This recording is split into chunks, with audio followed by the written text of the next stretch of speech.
Topping today's news, the government forges ahead with its energy reform initiatives. The Carifa track and field and swim teams make the country proud. 2 men shot at Arawak on a busy Monday night. One of them did not make it, and the country mourns the passing of Pope Francis.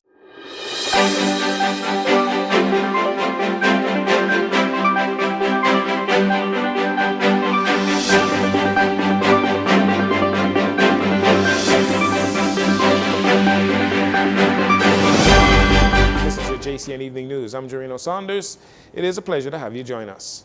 2 weeks ago, the government signed 3 new power purchase agreements, including 2 for the Family Islands, 1 for New Providence.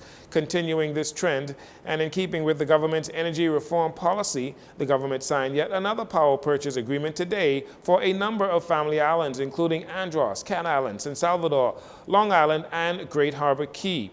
The signing ceremony took place at the office of the Prime Minister, where Prime Minister Philip Davis shared more details on the agreements. Today's signing is another important step forward in our new energy era. At CB Bethel, right next to the school, we are installing a solar photovoltaic and battery storage system that will supply energy to the national grid.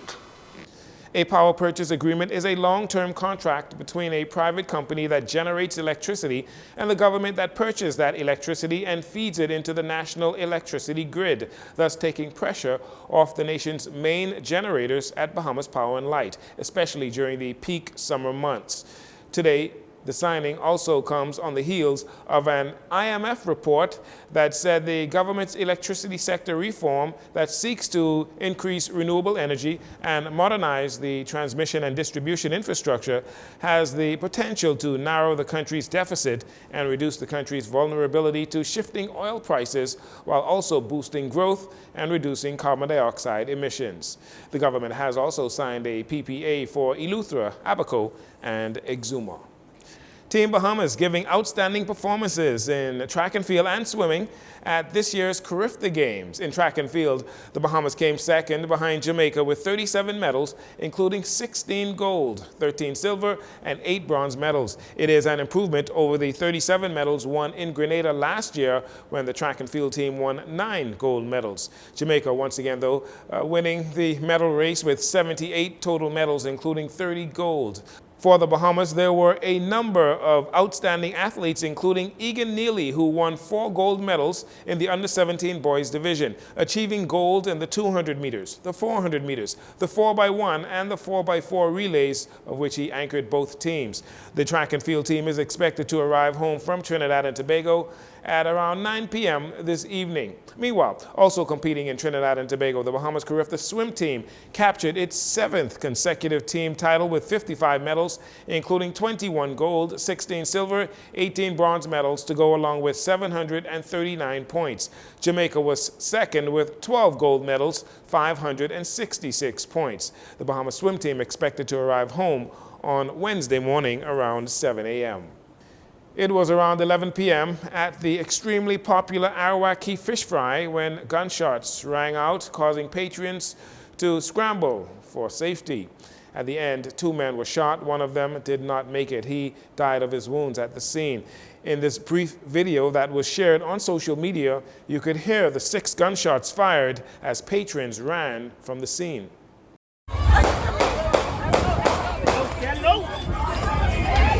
The second victim in this incident, also shot in the upper body, was last listed in stable condition in hospital.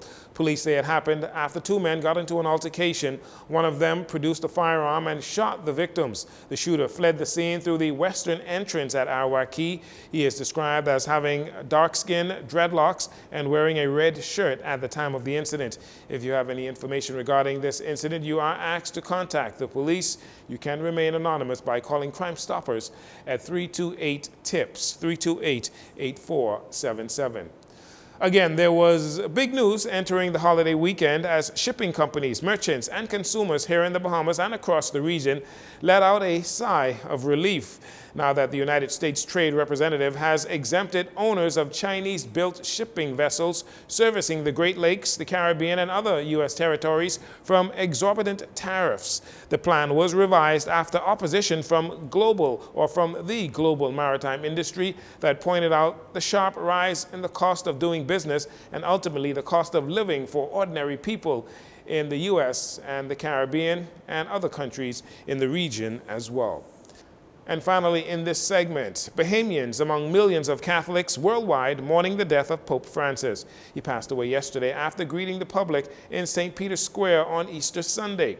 Prime Minister Philip Davis, who met Pope Francis, issued a statement on the pontiff's passing. He said he recalls with great reverence his meeting with the Pope. He said in their exchange his heart for the poor and suffering, his compassion for the displaced people of Haiti, and his concern for existential threats of climate change revealed a man of profound faith who understood the urgency of justice in our time. JCN spoke with Joseph Curry, the Bahamas' ambassador to the Holy See, who spoke about the impact the Pope's death has had on Bahamian Catholics. He also reflected on his personal meeting with the Pope. The entire Catholic community within the Bahamas as well as globally mourns the passing of the Holy Father. His legacy will live on for many, many years. Not only has the church lost a great leader, the world has lost a compassionate spiritual leader, and his place in history has been preserved. The Minister of Foreign Affairs, Fred Mitchell, also issued a statement where he expressed condolences on behalf of the Bahamian people. You're listening to JCN News. We'll take a break here. We'll be right back.